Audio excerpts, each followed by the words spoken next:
செய்திகள் வாசிப்பவர் தாஜுதீன் ரைஸ். பிரதான செய்திகளுக்கு செல்லும் முன் முதல் தடவையாக இந்த செய்தி பக்கம் வந்திருந்தால் மறக்காமல் சப்ஸ்கிரைப் பண்ணிவிட்டு செய்திகளை கேளுங்கள். தொடர்வது விரிவான செய்திகள்.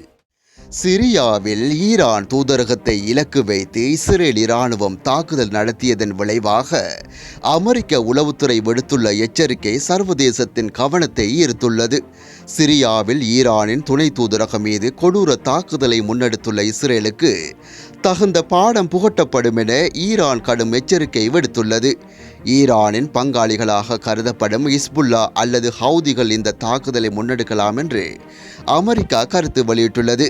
இன்னும் சில தினங்களில் இந்த தாக்குதல் முன்னெடுக்கப்படுவது உறுதி என்றும் கூறப்பட்டுள்ளது. ஆனால் இந்த தாக்குதல் மத்திய கிழக்கில் பெரும் போராக வெடிக்கும் ஆபத்து இருப்பதாகவும் அஞ்சப்படுகிறது.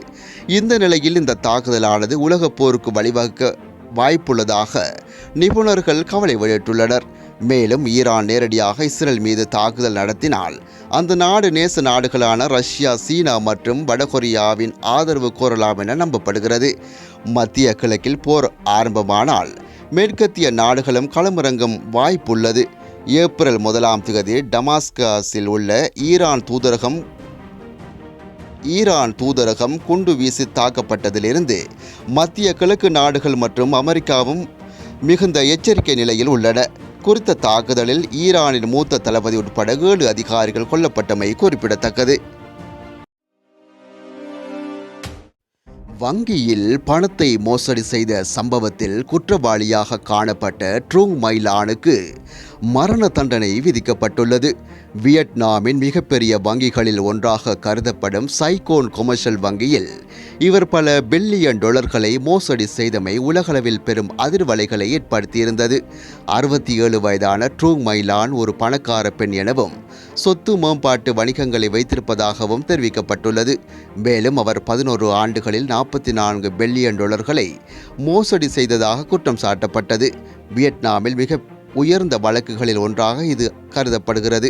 உலகில் இதுவரை நடந்த மிகப்பெரிய வங்கி மோசடி தொடர்பான விசாரணை இதுவாகும் என்பது குறிப்பிடத்தக்கது.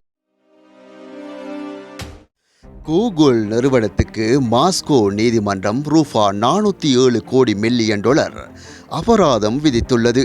ரஷ்யாவில் பயங்கரவாதம் மற்றும் தன்பாலின இருப்பு குறித்தான உள்ளடக்கம் கொண்ட தகவல்களை பரப்பும் யூடியூப் வீடியோக்களை நீக்குமாறு கூகுள் நிறுவனத்துக்கு மாஸ்கோ அறிவுறுத்தியுள்ளது.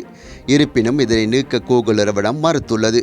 இந்த நிலையில் நாட்டின் சட்ட திட்டங்களுக்கு புறம்பான தகவல்களை பரப்பி பயங்கரவாதத்தை ஊக்குவிப்பதாக கூகுள் மீது நீதிமன்றம் குற்றம் சாட்டியது.